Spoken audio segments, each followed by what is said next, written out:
And no FSBO should list with an agent if they don't see a benefit, a financial benefit, because they're selling on their own for financial reasons. Is to avoid paying a real estate commission. So it's money. It's about money. And I think that's the whole piece that agents are missing. They don't know how they can benefit a FSBO. So instead, learn to convey, like, first of all, understand the value of what you do. Sometimes agents would say, well, I don't know how I'd benefit them financially because the price they're asking. I have a completely different view of this. Any FSBO that doesn't work with me is making a mistake, because they don't understand all of the problems they have that can cost them way more than the commission that I charge.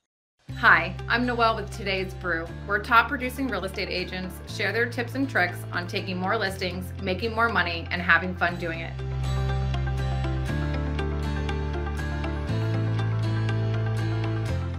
Today on our Coach's Corner episode, we welcome Jackie Kravitz from Miami, Florida. Jackie, how are you? I'm doing great, Noelle. How are you? I am wonderful. Thank you for coming on today. Go ahead and give us a little bit of history about yourself for people who are not familiar with you. I've been in real estate for 27 years, and I've been coaching agents for 16 years now. And before I started coaching, I was selling real estate in South Florida, and actually Fort Lauderdale, greater Fort Lauderdale area.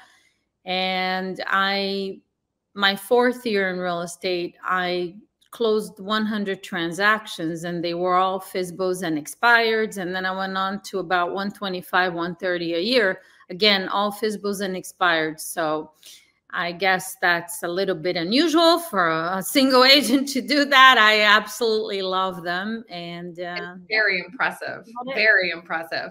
Why FSBOs and expireds? What called you to that area of prospect for business? Just to clarify, my first 2 years in real estate, I didn't do all FSBOs and expireds. I was doing a lot of circle prospecting or calling around the neighborhood where I lived. And I also called expireds and FSBOs. I mean, why? Because they want to sell the house. And when you're calling a neighborhood, it takes a lot more conversations to find, well, a lot. I mean, it could be hundreds of conversations to find somebody who wants to sell, especially because back then, I know Espresso Agent has likely to sell feature on neighborhoods, but I didn't have that. So it was just really random calling neighborhoods. And very early on, it made sense to me. Why not call for sale by owners? They want to sell the house. Why not call expired listings? They just came off the market and they wanted to sell. So I started, definitely, even though I didn't list a lot of them in my first 2 years. Some FSBOs, yeah, expireds were tougher. Wow. I thought, I mean, FSBOs are so much easier to talk to than expired listings, but I did still call. And yeah, so I listed some FSBOs, fewer expireds, a lot of just lists just sold. But eventually I realized that it was so much easier to speak with someone that wanted to sell, even though they are not interested in using an agent, because FSBOs are not. But at the same time, I kept hearing the same objections from them over and over and over, which is, they're the same objections that agents hear today. I don't want to pay a commission. I don't want to list with an agent. I can sell it myself. Bring me a buyer. I'll pay you a commission. You know, stuff like that is exactly what I used to hear 27 years ago. Yeah. And it was the same with every FSBO I talked to. So then I thought to myself, if I can figure out and learn how to handle these objections, I can set appointments with these people, because initially it was not easy.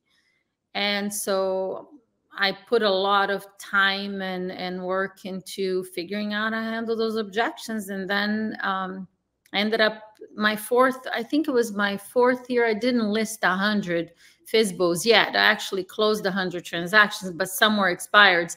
But then my fifth, sixth, seventh year, I was listing about 100 FSBOs a year. which I'm like, okay, I got this. I know how to talk to these people. That's insane. Yeah, I would say you're an expert. I love them. Yeah. Yeah. And the reason why I love them is they want to sell. Mm-hmm. I mean, that's what I was prospecting for, to find people that wanted to sell. So, hey, it's 1-to-1. Of course. So with your FSBOs, how did this transform from the year 2 to 4, where you started getting, like you said, 150 listings of FSBOs and expires? What changed for you? Did you start writing your own scripts? Did you have a coach? I did. Well, I did have a coach. And I have to say, I mean, yeah, I had a coach like within a couple of months of getting a real estate license. I was broke. I had no money to pay for a coach, but I hired a coach anyway. And that was helpful, but I did a lot of learning on my own, because I was obsessed with getting better and figuring this out and be able to change my life, because I was broke. So I did actually come up with my own scripts, even though I was given scripts, but they weren't working. And a lot of practice, I spend endless hours transcribing role plays of, sometimes I had like great agents role plays, and people, oh, listen to this. And I would just transcribe word for word, and I would then chant the scripts and make massive amounts of phone calls. That was a huge lesson for me too. Listening, I would record on a little recorder, like the conversation, so I could hear the mistakes I'm making, how to get better. It was just a lot of practice and, time on task. And mistakes are inevitable. Even a seasoned professional is probably going to make a mistake still these days. What is your advice for role playing and mastermind groups and just internalizing the scripts? How often should agents be doing this? I don't think anybody's going to do what I say, but how often? Every day. I used to spend my first few months in real estate, I used to spend an hour just reading scripts out loud, reading them out loud as fast as I can, like an hour a day. I was like out of my mind, because I didn't want to be stuck reading a script, because obviously you sound scripted when you're reading a script. Absolutely. So I spend a lot of time, and I think agents should. I mean, start with 10, 15 minutes a day. Read the scripts out loud as fast as you can. It's a great way to memorize the script. Role playing, so you can actually practice how to deliver the script, because when you're reading it out loud, it's to memorize. And then when you role play, you're working on, okay, how do I say this? What are the nuances here? How do I repeat and approve? How do I become a better listener? Those are things that you learn a lot from role playing. Yes. And then, don't stop there. You got to get on the phone and make calls. I've coached a lot of agents over the years, Noelle, and I am fascinated by the fact that so many agents role play every day, but they don't call anybody. I'm like, I was going to ask you that. It's like, what are you doing? Like, what is the point? Yeah. That is pretty silly. And you talk about you're talking about making mistakes. I mean, who learns anything without making mistakes? It's not really, as long as you learn something, it's not a mistake. It's a lesson. And if you don't learn, you're going to keep repeating the same mistakes. So it's learning. That's how we learn and get better. So I love that you said that. You're right. It's not a mistake. It's learning. I love it. Okay, well, let's talk about, you mentioned some of the most common objections in the past. I know you have many YouTube shows and your coaching program that hits on this topic a lot, but let's go through maybe like 1 or 2 objections and how to handle them. Sure. So you are going to be the agent, obviously, because you are the professional here. But I'm very curious. One that stands out to me the most is when they say, I've sold plenty of homes in the past on my own. I don't need an agent. How do you get past that? So I would respond by saying, and Noelle, obviously you know what you're doing because you've sold properties on your own before. And I have no doubt that you can sell this property on your own. It's not a question of whether you could sell it or not. I'm sure you can. And let me ask you, Noelle, is saving the real estate commission one of the main reasons why you decided to sell it yourself instead of using an agent? Oh, absolutely. I don't want to pay the commission at all, Jackie. Right. And by the way, I understand that from your perspective. You're looking at it thinking, why, if I can sell it myself for the same price that a real estate agent can sell for, why would I pay anybody to do it? That doesn't make any sense. And if I was in your situation, I'd be thinking the same way. Mm-hmm. And at the same time, Noelle, hypothetically speaking, because I know you're likely to be a little skeptical about what I'm about to ask you. And at the same time, if I can show you a way where by working with me, you would be able to net more money from the sale of your home than if you were to sell it yourself. Is that something you might be interested in looking at? I suppose. I don't know how you're going to do it, but I suppose I'd be interested. Yes. Okay, great. Well, and obviously, you know, I told you I knew you would be a little bit skeptical. And what I'd like to do, Noelle, is come by and meet with you for just 20 minutes and show you exactly how working with me would ultimately benefit you financially. And that is what you're looking to do, to walk away from the closing table with the most money possible, right? Absolutely. Great. So what would be a good time for us to meet for 20 minutes? I have an opening today at 3 o'clock. Would 4 be better for you? 3 o'clock is great. Thanks, Jackie. All right. Look, and that was quick. And that took you like 2 minutes to convince me. So people are spending 2 hours role playing and then not getting on the phone to get that 2-minute appointment. You know what's interesting about this? If we role play every objection, you're going to hear the same thing. Yeah. You're going to hear the same thing. We can do others. So, you know, the people watching can see it's really not that complicated, because think about it. I didn't really handle your objection. Mm-mm. Right? I didn't really. But you got an appointment and you're going to convince me at the appointment. I repeated what you said. I made you feel like I really heard it. I get it. I'd be thinking the same way, blah, blah, blah. Because that's actually the most important thing that agents don't do. I think they get caught, and I used to do this too when I was new to real estate. They get caught in like the stress of like, I don't know how to handle this objection. They start talking instead of, I hear what you're saying. I completely understand. Because if the seller, this FSBO on the line, if they don't feel like I heard them and I understand them, they're going to keep repeating the objection back to me. I could say whatever, and they're going to keep saying, no, I don't want to pay a commission. I sold it on my, and agents don't understand. Well, why do they keep saying the same thing? Because they don't feel like you actually heard them. Yes. They don't feel like you're listening. So, and you know, that back and forth, if it happens a couple of times, it's almost like they become adversarial, and now you're gonna lose this because they're gonna hang out. So okay, so say we've gotten past this objection.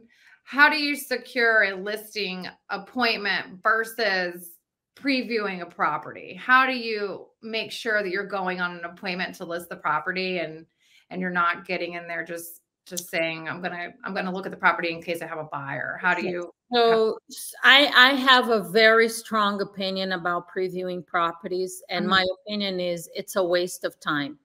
Now, even when I was brand new and I knew nothing, I never went to just look at the house. I went on FSBO appointments that weren't necessarily pre-qualified because I was kind of scared of, them canceling the appointment if I asked too many questions, because when you're brand new, you're like, oh my gosh, I got an appointment. But it wasn't a preview. It was a time for me to sit down with this FSBO and show them how I work and what I do. It wasn't to net him more money. I didn't know anything about that, but it was a listing presentation.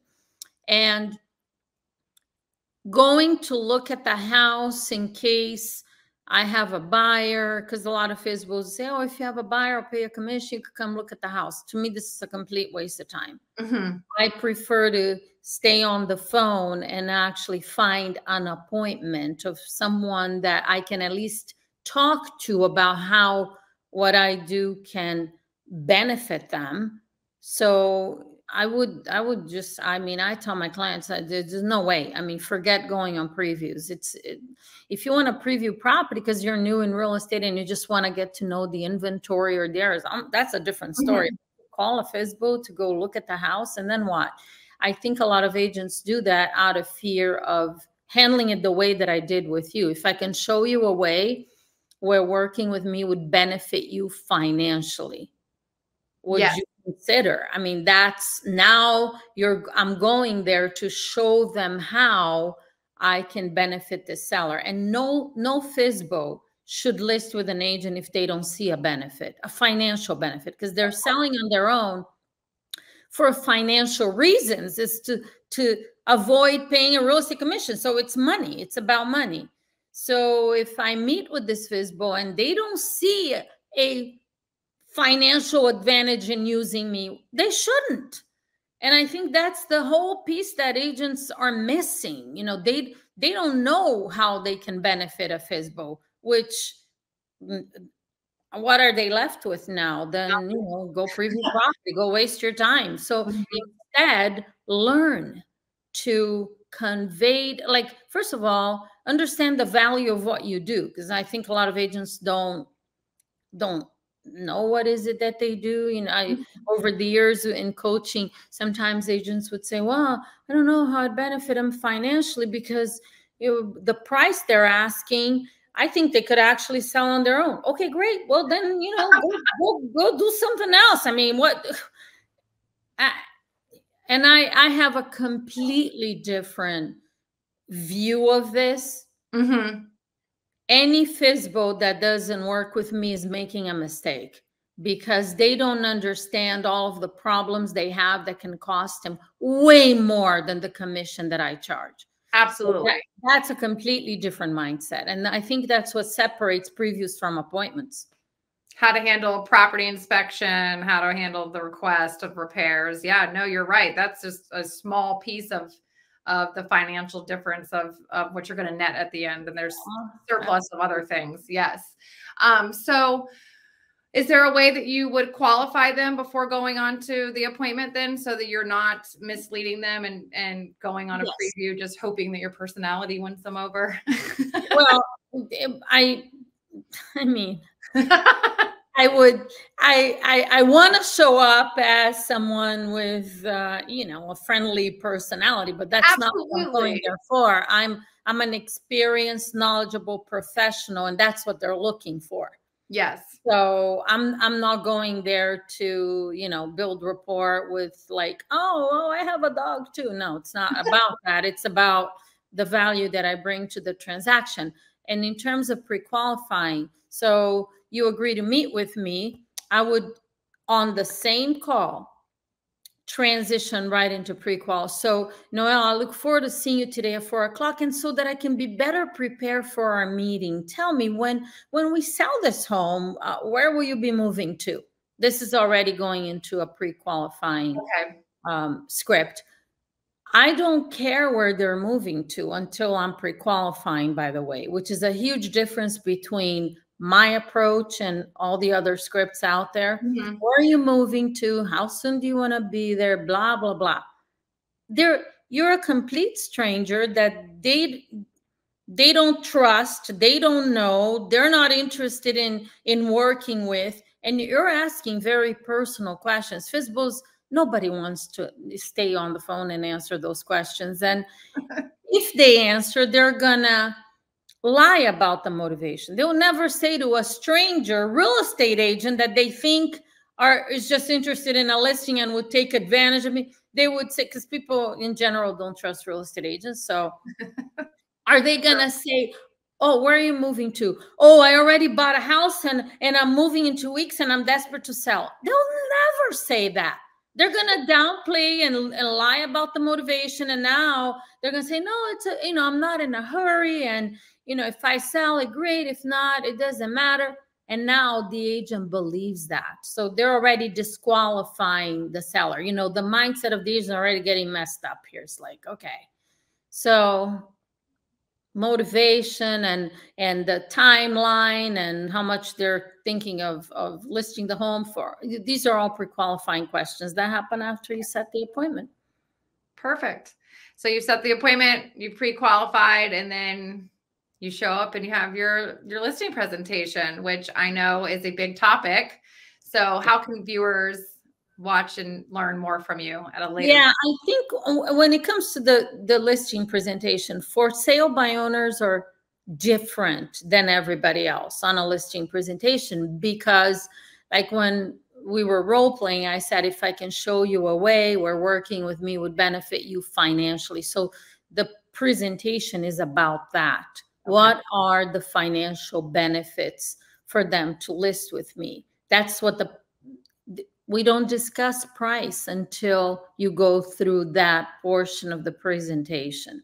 Okay. And there's a lot of information. You know, I obviously use that presentation and I coach and I teach my clients how to use it. For the viewers, I think the easiest way, I would say, go to my YouTube channel, just search Jackie Kravitz.